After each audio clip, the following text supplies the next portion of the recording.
Welcome into the Eric Zane Show podcast, a daily show where I discuss news, nonsense, and my personal adventures each and every day of the work week from right here in the Impact Power Sports studio. Impact Power Sports, ImpactPowerSportsMI.com. Shop for a brand new Yamaha golf cart, perhaps an ATV, an e-bike, go-kart, scooter, you name it. They have it all. Motorcycles at Impact Power Sports. Their dealership showroom is along 14 Mile Road in the middle of nowhere to the east of Rockford. Still Rockford, technically. Kind of like between Rockford and Greenville.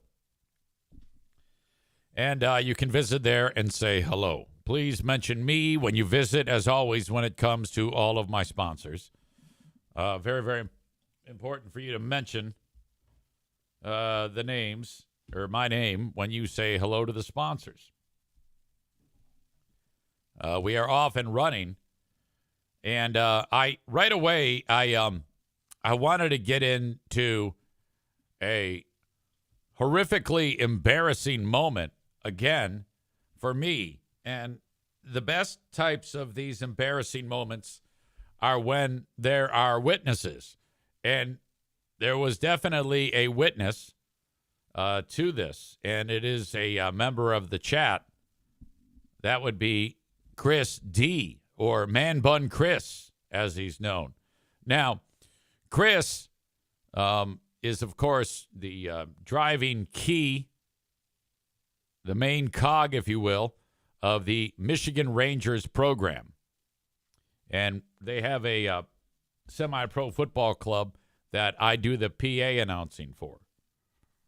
And there were 2 games this weekend, Friday and last night. And, okay, this is another Eric Zane identity problem. I think I have it pinpointed that when I interact with someone, I get really kind of nervous, and in the first 2-3 seconds of the interaction, my mind goes in a certain direction. And then I commit and I start talking, and whatever I'm addressing is inaccurate. And if I could just pause, okay, who am I looking at? Why do I know this person? Then things wouldn't come out so weird like they did on Friday. I was in the press box of the stadium where the soccer game is going on. Now, a little bit of context. When I walked into there, there's usually a third dude that helps us. His name is Colton. And we call him Coltron. I guess he doesn't like that, but Chris said, yeah, this kid called him Coltron. And that kind of stuck. But he doesn't care for that nickname. Doesn't matter. I go, where's Coltron? He goes, he's on a date. And I go, first game of the year and he's not here? He's because he's on a date? And he goes, yeah, I know.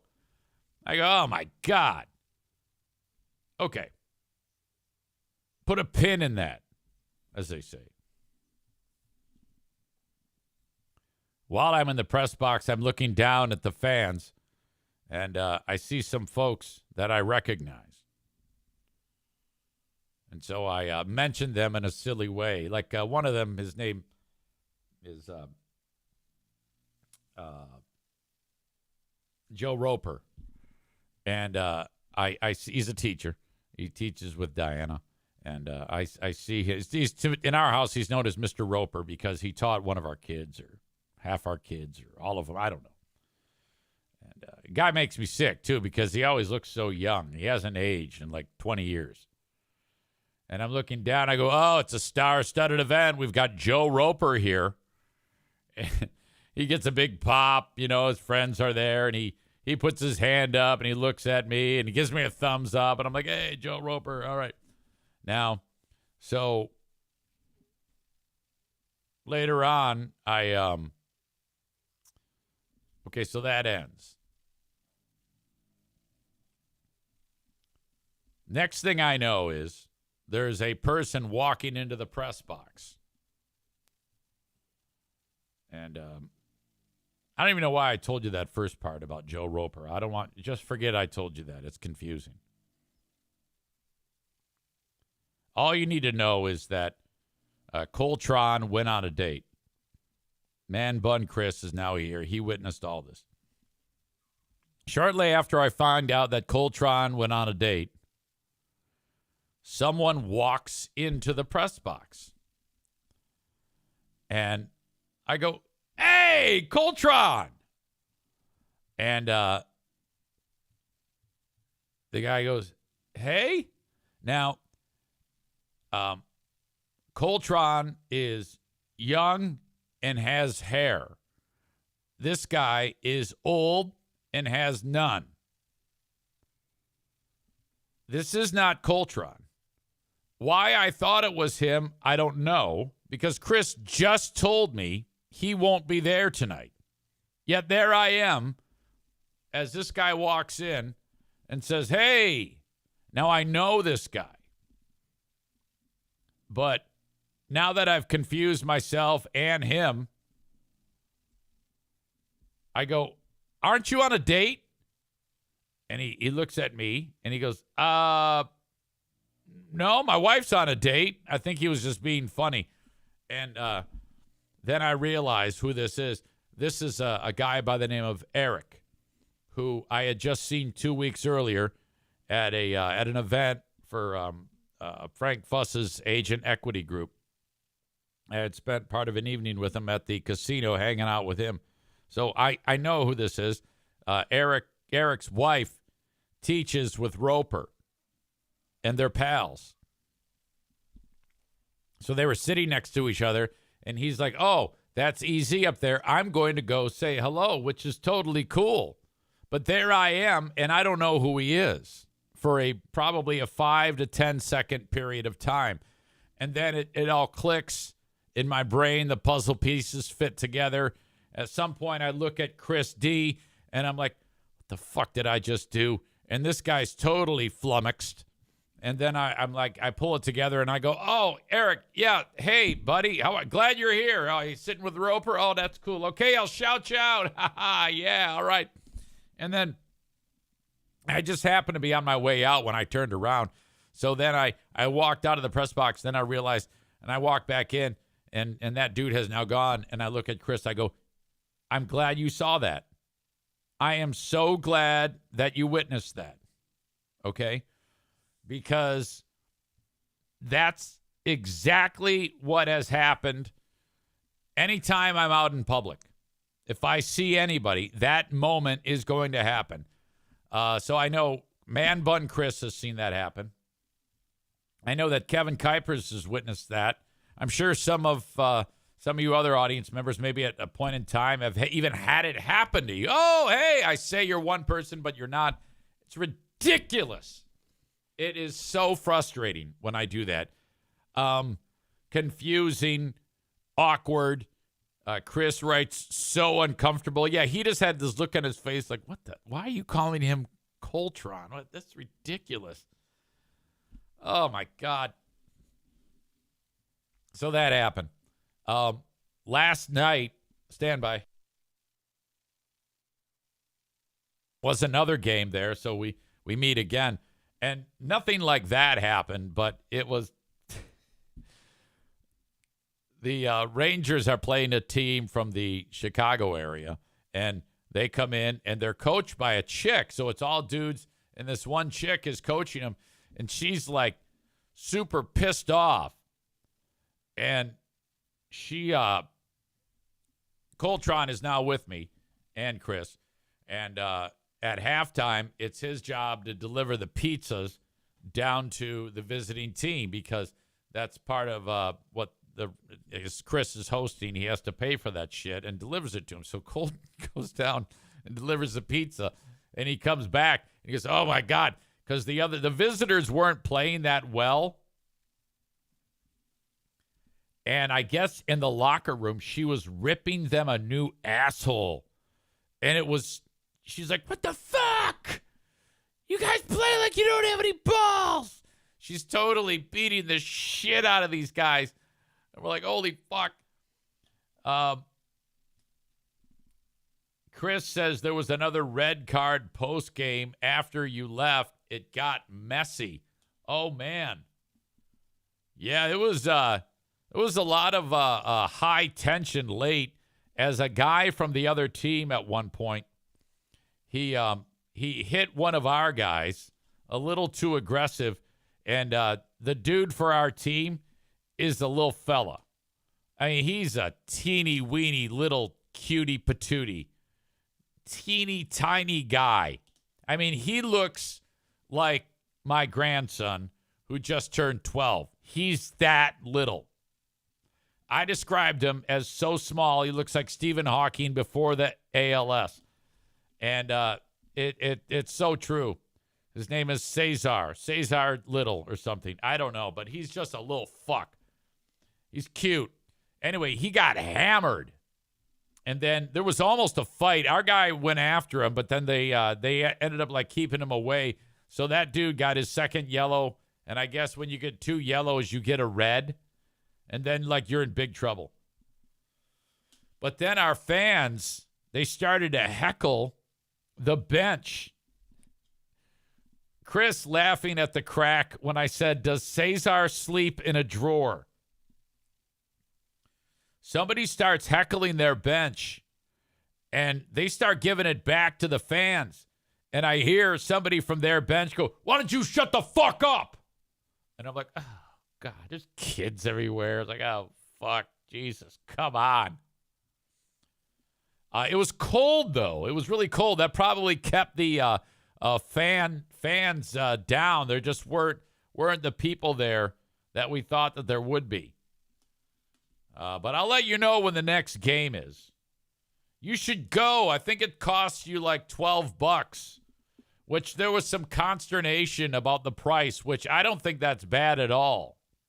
To get into a semi-professional soccer game where at any one point you could hear a player tell a fan to shut the fuck up. I mean, that alone is worth the price of admission. And these fans, I keep encouraging them to get really intoxicated so that they'll give the refs shit and dog the players of the other team. Man Bun Chris says that friend of the show and friend in life, Go Josh Go, will be doing the games while I'm up north picking up sticks. Oh, that's great. I love Josh. Don't let him get too comfortable, though. That's my gig. There was some mom who got pissed because she had to pay the $12. As Chris said, games this coming weekend, Friday and Sunday at 7 p.m. Which field? Is it at the one on the campus or at the big football field again? Man Bun Chris says, of course, Josh doesn't do facts like EZ. That has become a reason to go when I do facts. Like, case in point last night, the team from Edgewater Castle. Edgewater is a neighborhood on the north side of Chicago. And what I do is I'll look up some of the facts about the community. And at one point in the game, I will give you facts about the visiting team. On the Friday game, the team from Southern Indiana, I said, hey, Southern Indiana Gladiators, they're from Southern Indiana, which is home to the largest field of fossils in the world. A certain type of fossils are found in abundance in Southern Indiana. Then I made up a silly fact that the minor league baseball team is known as the Southern Indiana Fossils. I made nothing up on last night's facts, though. And Chris recorded me doing it, but I didn't even know he was recording me doing it. And he sent it to me after the game. Hold on a second. We don't want that. That's Q100. These are my facts. Right to the shore of. Oh, shit. What the fuck? Right to the shore of Lake Michigan. Notable residents of Edgewater, the late Harold Ramis from Ghostbusters fame and the movie Stripes. Very, very funny man. Also, a young lady by the name of Hillary Rodham was born there. Lived in the Edgewater neighborhood until the age of 3. Not very popular in West Michigan.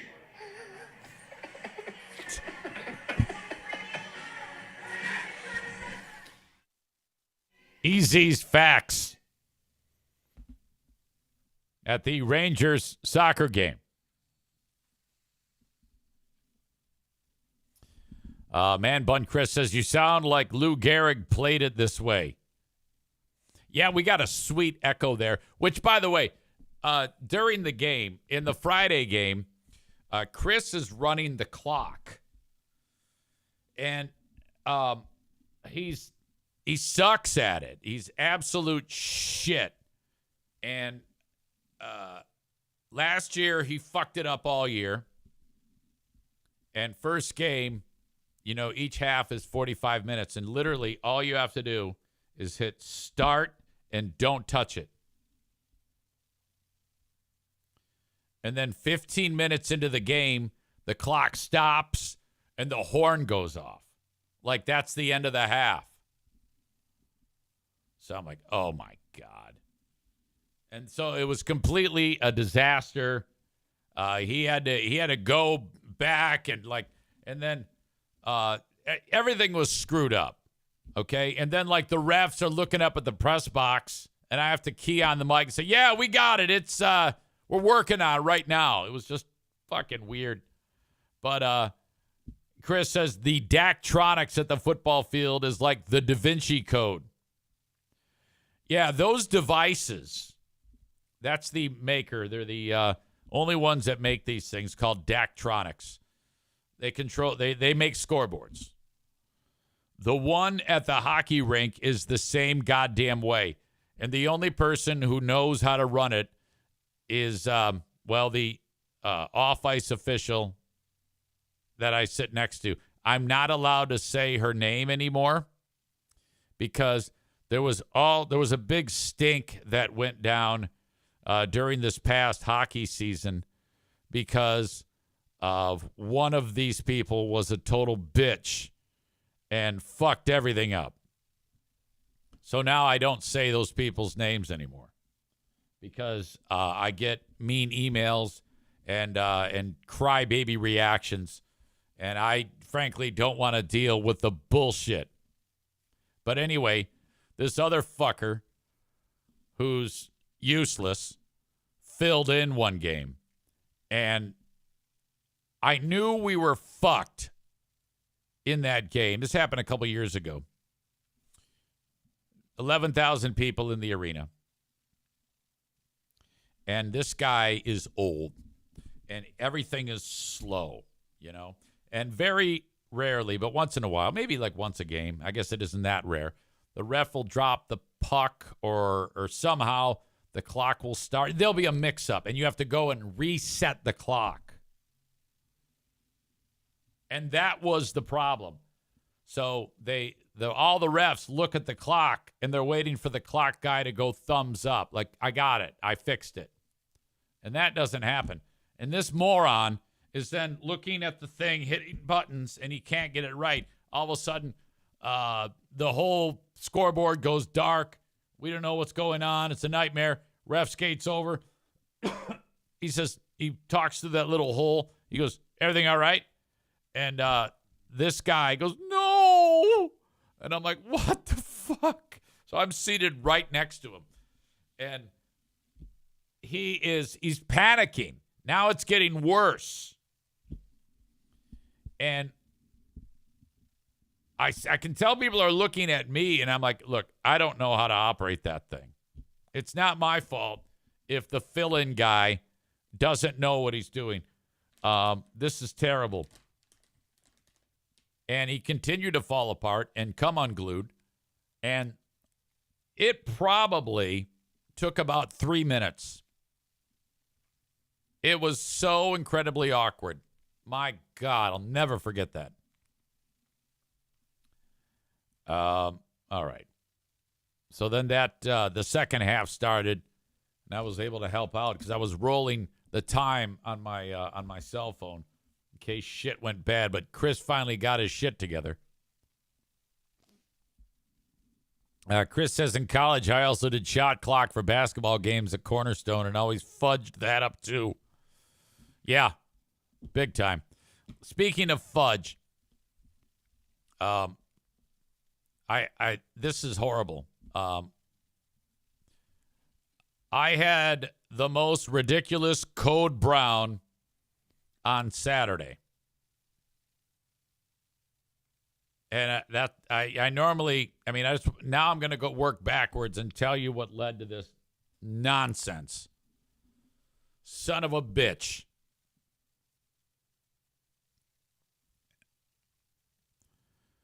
Pooh Bear and I are driving separate vehicles. We're going to drop her car off and get the snow tires off, all seasons put on. I'm in my truck. I'm cruising along. And then whammo. Now, you know how when I didn't think I was gambling on a fart. I just thought I had to fart. You know how a lot of times in the gambling on fart scenario,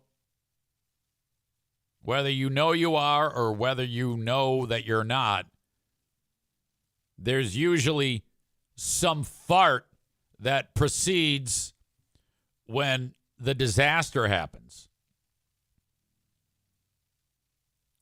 So if you're actually gambling, it would start as fart, and then something bad happens. There was none of that. First of all, I didn't realize I had this issue. And when this manifested while I was driving, there was no fart, which is, I think, rare for me. It wasn't like start as fart and then finish as, uh-oh. No. I was at the intersection, if you're familiar with the area, of Baldwin and Cottonwood. And as I'm going east, I should say, on Baldwin, approaching the light, that catastrophe took place. And I knew right away that we had all hands on deck, no chance of containment. It was ridiculous, Chernobyl type of meltdown. Like immediately, people are hitting the big red button in my body. Like, stop the pumps, stop.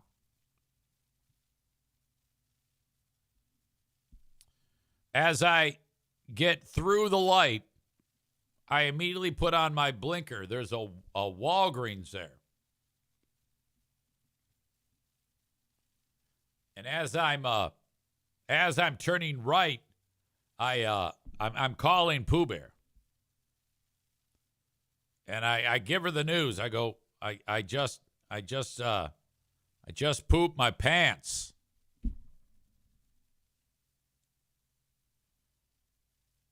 Pull into the parking spot. I walk, welcome to Walgreens. I go, hey. I was concerned about matter actually migrating out of my ass and down my leg.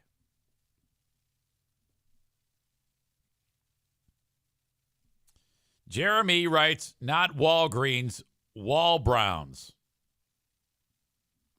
Sarah says, now I'll always refer to that intersection as Brown Walgreens. Now, all right, I'm able to sit down, and I'm now naked in the stall.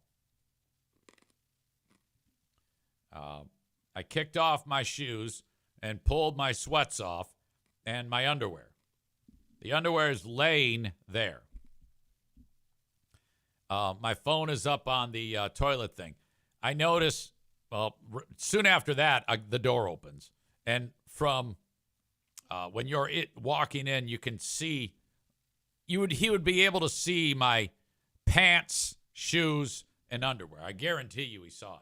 So I'm like, oh, fuck, man, he thinks I'm jacking it. So I gather my articles of clothing. And right away, it seemed to be all moisture, but from my asshole, which is horrible. But that was actually, I think, more of a saving grace, because then I'm like, do I keep the underwear or just throw it away? And I said, fuck that. I'm not throwing away my underwear. So I balled it up so that the poo-poo was where I couldn't touch it. And I put it in my pocket of my hoodie, not this hoodie, but a hoodie. And then I cleaned myself up, and my pants have a shit stripe all the way down the back of them that you can see. So I'm like, well, what am I gonna do? And I had to get. I'm halfway to the fucking place. I go, well, fuck this shit. I'm just going. Now, no one complained, and I didn't smell anything.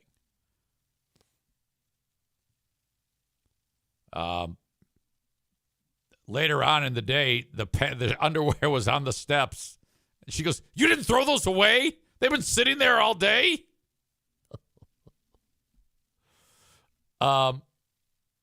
So Chris says, seriously, why keep it? Well, I'm going to wash it. It's an article of clothing. Why wouldn't I keep it? What, are you crazy? I'm not just going to throw away my clothes, idiot. Did I do something wrong? Man Bun Chris says, NFK probably giving it to you this time. Eric, we've talked about this. You know, I thought about that, and it's still way better because he shit and then left it in there and then left it for someone. Big E Saint says, why not just head home? Well, we were under a schedule thing, and I needed to I just decided to continue on with our journey. Everybody says that I'm sick. Chris says, yeah, that's so gross, man. Corey says, yes, you did something wrong. Nick says a pack of boxers are like $30 now. You got to wash them. Adam asks if I sniffed them. I did not sniff my underwear. No. Molly has done this too. She said she kept hers. Well, yeah. I mean, come on. What do you think clothes washers do, morons? Give me a break. So then I get back into the truck, and I go to call Pooh Bear. She's in the car next to me. No phone. I left it in the stall. I'm like, Jesus, fuck, what am I doing? So then I went back in there, and sure enough, there's a guy in the shitter. In the time that it took me to get out of there, get to my car, and come back, there's a guy in there. So I try to open it. It's locked. I can see through the little crack. I see feet underneath. I'm like, fuck. It's a guy who works there. And I go, hey, I left my phone in there. And he goes, oh, yeah, I see it. Okay. And so I got my phone. It was just so awkward. Everything was fucked up. So that was part of my Saturday. Just couldn't wait to tell you. All right. Now, I'm about to update Fatathon, but before I do that, I'm going to kick out the audience members that are enjoying the show on Facebook and YouTube. Sorry, but if you want the rest of the show, you can get it on Twitch. Just go to twitch.tv/Eric Zane Live or download the Twitch app and search at Eric Zane Live. My Patreon is available for you. You can get 7 days free, patreon.com/Eric Zane. I just posted the latest audio of Who Are These Free Beers, show number 55. That was a good one. They're all good ones. And the latest Ben and Eric Patreon podcast. Luke with a great question. Are we doing a Big Fraud Wednesday? Nope. Ben and I are punting. We'll be back next week. Patreon.com/Eric Zane. Sign up for 7 days free there. And if you cancel like during the 7 days, then you won't be charged. And you still get the 7 days. And then you can decide, you know what? This is fun. I'm going to re-enable the card. $5 a month is all the audio. $10 a month, audio, video, live streams, first crack at new material. And if you sign up for 1 full year, I'll take 10% off the cost. Email the show, eric@ericzaneshow.com, on the Shoreliners Striping inbox. Let's see. Is there anything else I'm forgetting? Probably. All right. Before I let you guys go, I do want to mention that portions of this show are brought to you by Frank Fuss, My Policy Shop Insurance. Thanks to Frank. He just signed up for another marketing run here on the show. If you need help signing up for Obamacare, go to buyinsurancehere.com. And, well, frankly, you do need help if you have to get your insurance from Obamacare. Yeah, you could do it yourself. It's pretty, I don't want to say easy. There's a lot of steps to it, but Frank can sign you up and take care of everything for you. And no screw-ups, because he is a licensed independent agent / broker of all things insurance. And it doesn't cost you a dime to use his services. Just go to buyinsurancehere.com and get started. Haircut day was Friday at King's Room Barbershop. Thank you to them. They've got 3 locations: Caledonia, Northland Drive, and at 821 36th Street in beautiful Wyoming, Michigan. King's Room Barbershop, online at kingsroom.net. Kingsroom.net for exact locations, hours of operation, and schedules of the good folks over at King's Room Barbershop. And then there's Kuiper Tree Care. My God. Busy with the recent storms that went through. You can use them for storm debris cleanup, tree removal, stump grinding, tree trimming, and tree risk assessment. If you're in West Michigan, reach out to Kuiper Tree Care, KUIPER, treecare.com, or call or text 616-828-8225, 616-828-8225.